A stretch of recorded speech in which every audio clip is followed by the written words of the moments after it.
Hey everyone, Dave here with a much overdue figure review of one of the most recent Hot Toys releases, and the one that I've been meaning to obtain to complete my Hot Toys Avengers collection, and that is of course the remaining member of the four bigger Avengers. It is of course Hot Toys Avengers Age of Ultron Thor 1/6 scale figure.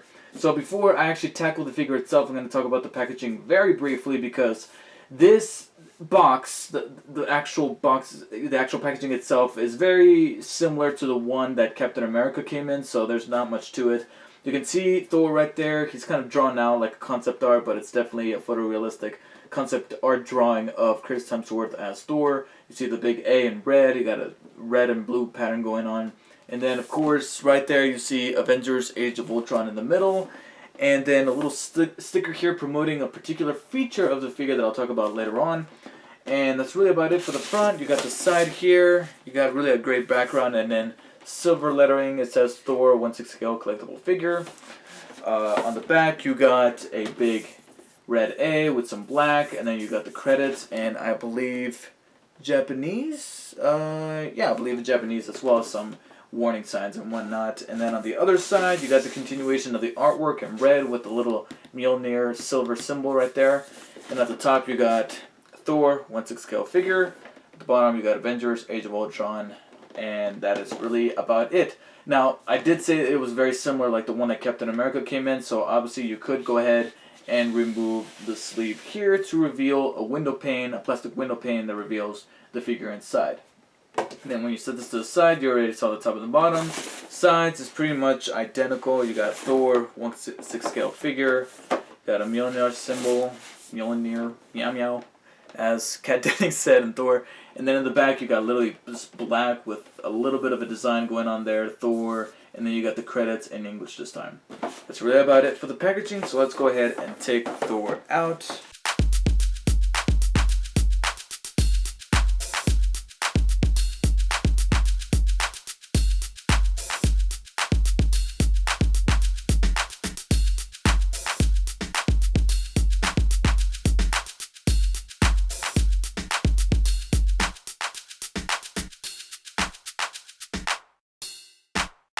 Okay, so there we have all of his accessories as well as Thor himself set up. So let me just punch in the camera just a little tighter in on all this goodness here, and I'll go ahead and review the figure itself. Okay, so here we have Hot Toys Avengers Age of Ultron Thor, and as you can see I'm starting this review by holding him because I just discovered something. He is rather top heavy. I don't know if he has to do with some of the materials that are used in his upper body, whether it be in the costume or in the figure itself, and I'll talk about that more in a little bit, but holy damn, he is top heavy. So just be sure that if you put him up on a shelf, you use his little base here that I'll show you guys in a second, but just be wary of that because you don't want to go and break your $220 figure. So anyways, Hot Toys Age of Ultron Thor here looks rather cool. He has a tremendous amount of detail, mainly here in the costume. It's very movie accurate. As you can see, he retains that similar style. Granted, they are going for the same style that he's had in the past couple of movies, both in the Thor sequel and in Avengers Age of Ultron, and even the to a certain extent, the first Avengers where he's sleeveless. To me, personally, I prefer the chainmail looking sleeves that he has in the first Thor movie and in a couple of scenes of the first Avengers movie, because that just screams more of the comic version of Thor to me than the later iterations of Thor in the sequel as well as Age of Ultron. The design itself is pretty cool, and I like the meshing of detail and style where he kind of looks like a Nordic god, but at the same time they know that it's a comic book, so you got the plates here that are very Thor-esque, as well as the pieces here that kind of resemble somewhat of a skirt, but it's a manly skirt. Made out of both plastic and cloth, and then it just goes on full cloth with the pants that resemble those of the movie. Let me move his arm away. And as you can see, you got the material made out of cloth here and the little patterns here that look pretty cool, as well as the straps that are actually chained together. It's rather nice. And then down below is where I actually start to dislike the design, at least with figure-wise, because this little shin guard here is very, very loose. It's like its own little piece, so whenever you move the figure slightly in the leg area, this piece is already like move it around. I feel like this should have been part of the pants somehow. Like, it should have been treated a little bit better, but instead it's this little plastic piece that the material itself doesn't feel flimsy, but the fact that it just moves around so freely, it just kind of ruins the design of the pants for the figure, for me personally. And then you got the boots that, you know, for a Nordic god, he's got some really styling kicks there. But besides that, he also bears a very striking resemblance to Chris Hemsworth. I feel like this is one of their better designs that look very realistic. Unfortunately, however, the hair is molded in a way that's very stiff, and of course it would have cost a whole lot more to design realistic hair that's made out of real strands of hair, so they had to go with this plastic. And because he is the only Avenger with long flowing locks, they designed it in a way that's made out of this durable but very bendable plastic, so that whenever you do move his hair is kind of like floating in midair. As you can see right there, if you bend his head forward, you can see his hair kind of floating there off in the back, and not in the blowing in the wind type of way. He used a little too much L'Oreal Paris. My favorite part of the costume, however, would have to be, actually there's a couple of things. One is the cape. There's something about the way the cape is designed that feels rather nice. It feels like it actually be part of a real cape. Not only that, but the creases in the back does make the cape look less of a superhero costume and more so of an actual uniform for a Nordic god. You got the straight creases here, and then in the middle you got kind of like a little arc design going down there in the middle. So I think that's rather cool. And then the second feature is that, hey, if you're gonna make them sleeveless, you better show off those guns. Not only resembling Chris Hemsworth's physique. Yes, I'm man crushing over Chris Hemsworth right now. All right, I'm not gonna deny it here. It's Chris Hemsworth. Anyways, they went with this material that they kind of used on Hot Toys Hulk, where his arms are actually made out of this rubberized texture that feels like real flesh, and it's kind of weird, but also kind of cool at times. In the light, it actually looks rather nice, and of course, because they managed to put this rubber texture, this rubber material over the skeletal design of the figure, when you bend them at the elbow, you don't see the joint. It just bends the rubber so that it looks ultra realistic, and I think that's rather nice. If there was any kind of nitpick that I would have, is that it doesn't look so much now here in the camera because of how the scene is lit up right now, but in other lighting areas and in other scenarios, there's something about the skin that just looks rather opaque, a little too opaque. I mean, I know Chris Hemsworth is an Australian, but he wasn't out in the sun for too long, so there's from certain angles, his skin tone looks just a tad bit too dark. So anyways, that's really about it for the actual design of the figure. It's pretty spot on. He looks pretty cool. There's just some design choices that I have issues with, but that's more so with the actual design of the character from the movie rather than the Hot Toys figure itself. And there were some things that they just couldn't work their way around, like the hair here. So in terms of articulation, you saw a couple of them. His head can tilt upwards. Whoa! Okay, let me try to put him back on here. But as you can see, he has a ball joint in the neck that allows his head to move upwards and downwards about that far. And he can look left and right, but of course, because of the hair, it does get limited a little bit. And of course, when you try to go a little too far, you're going to end up popping the head off. It's not necessarily broken, but you do go a little bit too far there. And then you got the arms. You can move his arm about that much outwards. And then he's got two joints, actually. He's got a ball joint here in the outer area of the shoulder, as well as one on the inside that kind of allows his arm to flex forward a little bit more. But as you can see right there, if you flex back too much, you start to reveal the actual joint and kind of ruins the illusion.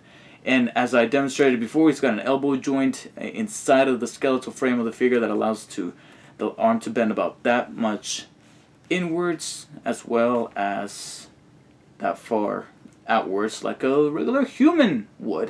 And he's got a ball joint here in the wrist that allows the wrist to rotate 360 degrees, as well as bend inwards and outwards.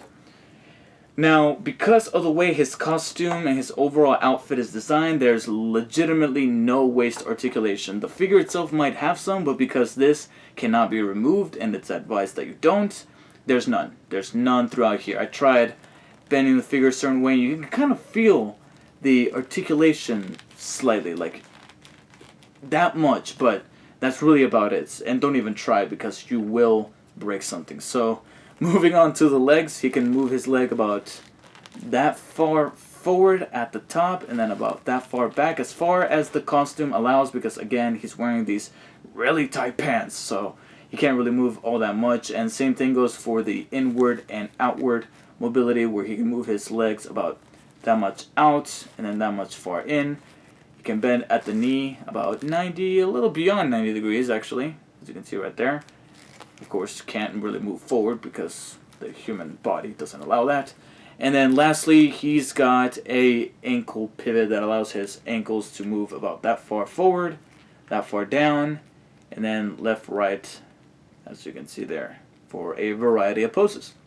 Test as long as you can strike that point of balance like I mentioned earlier, because this guy is super top heavy, and I believe it's mainly because of how thick and intricate this chest piece is, and because of that he ends up becoming really, really top heavy. Okay, so he's got, let's see, the 2, 4, 6, 8 hands, 4 pairs of hands total, so about 8 hands total, and the majority of them are pretty basic ones. He's got an open palm pair of hands. One of them is actually on his left. Yeah, that's his left. He's got one on his left wrist here, and then I got his right open palm hand right there.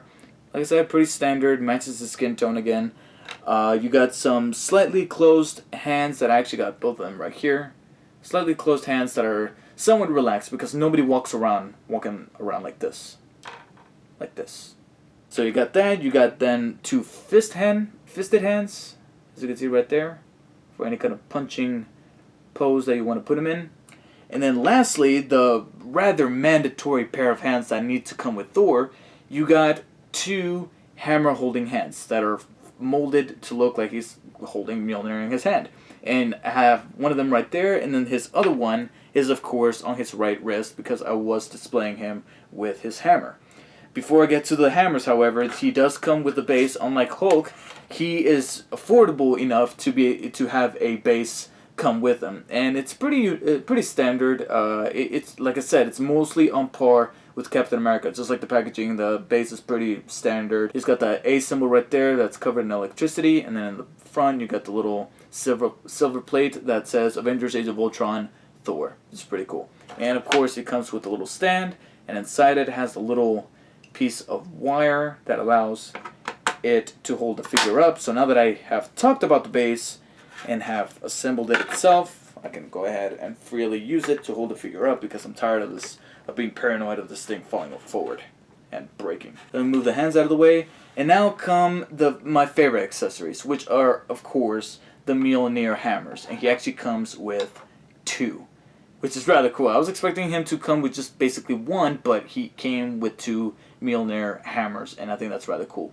Now, the one that's easiest to explain is, of course, the basic one, which is legitimately made out of die-cast metal. So if you were to throw this at somebody, you will legitimately give them a black eye. So be careful. This is actually made out of die-cast metal, and this is probably my favorite one to display on its own, with him being much more relaxed. To put him in his hand while he's not necessarily like about to hit somebody with the hammer, but just having him hold it in his hand.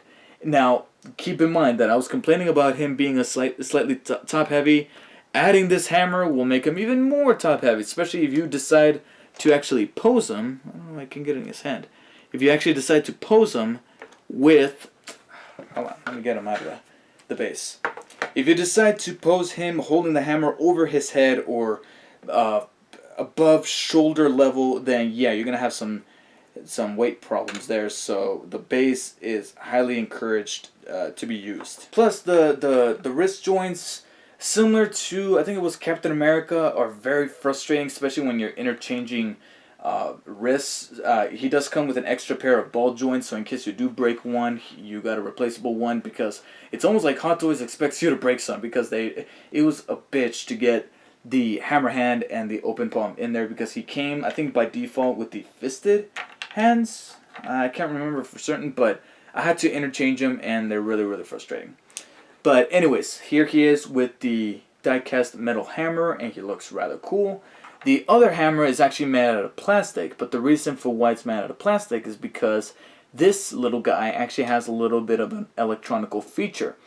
He comes with 2 batteries. They're the little silver, tiny chip-like batteries that are actually already included, so that's rather cool. But if you do have to replace them, there's a little compartment there that you can just use a screwdriver to take the lid off, and you can replace the batteries. And the reason for why that is because if you actually take the handle and twist it around, that's right, the hammer lights up. And the actual effect and how it looks is awesome. Look at that. Just look at that. And then when I turn it off, it looks solid. It looks completely solid. I mean, sure, it has this matte finish to it that makes it distinguishable from the die-cast metal hammer, but look at that. It looks like a plain old Mjolnir hammer. And then when I twist the handle back again, it has like this glow that it looks like it's coming from inside, like legitimate magic. It also comes with a little piece here that is supposed to display electricity coming from the hammer. So all you have to do is just slide it on, and it looks like electricity is coming out of the hammer. That's actually rather cool. There you go. Yeah, that looks rather cool. Okay. Now, the reason for why they went all out to give him a very flashy hammer is because he actually comes with yet another bonus feature. However, this feature is much more digital rather than physical. And it is the Augmented virtual reality app thing. I don't remember what the fuck that thing is called. But anyways, Hot Toys is testing something out with its Hot Toys figures, mainly from the Avengers line. And I believe Thor is the first one to actually use this little feature in which you can actually, using your mobile device, whether it be iOS or Android, it's available for both platforms, I believe. You can download an app that's called Avengers Augmented Reality thing. You just type in Hot Toys Avengers Reality, Augmented Reality, or whatever. It'll be the first one that comes up, and you download it, install it, and what you do with it is you scan the base of Thor's base. You scan the little A that's on his base here, and you match it with the figure. You go through all of the little instructions, and you can pretty much build this little scene of Ultron Sentry robots trying to get to Thor as he is about to pounce on them with his hammer. And if I can, I'll actually try to show you guys a picture that I managed to screenshot from that app right now. And as you can see, it's really impressive, I should say, to see these robots surround Thor and move along with their mobile device as if they were actually there. The problem, however, is that if you move the mobile device a little too much, they'll start to kind of like just bounce all over the place in terms of the picture that you're seeing within your mobile device. And when you do screenshot it, sometimes it just looks a little iffy, it looks a little weird. In fact, in the photo that I just showed you, I think you could see one of the Ultron Sentry bots grabbing onto Thor's other hammer. So it's not perfect, obviously, much like other augmented reality apps that you find on the iOS or Android store that they try to feel all gimmicky with certain things, not just Hot Toys but various other companies that they try to do. But still, I can definitely see what they're trying to do, and I believe Thor will not be the first, or not the only figure that they're gonna do this with. So I'm looking forward to see what else they got. I just don't see myself buying those other figures just for the sake of the app. But besides that, that's really about it for Hot Toys Store. So definitely one of the better figures. I actually kind of I will say he's on par with Captain America. So far out of the 4, Hulk and Iron Man are my favorites, with Thor and Captain America tying for second place. But if I were to, there's really no contest. All 4 figures are great, and with each other, I definitely see them being displayed together in my collection as one formidable team. So I'm going to go ahead and give Hot Toys Age of Ultron Thor here a solid 8 out of 10. There's not that many problems with it, except that the costume does limit some of the articulation, and I do think that there could have been some design choices changed. Anyways, that about does it for my review of Hot Toys Age of Ultron Thor. Let me know what you guys thought of the figure. If you do own him, if you don't, will you be willing to shell out the money for him and get the rest of the Avengers Age of Ultron figures to complete your collection? And that really about does it for me. Thank you guys for watching, and I'll see you guys next time. Take care.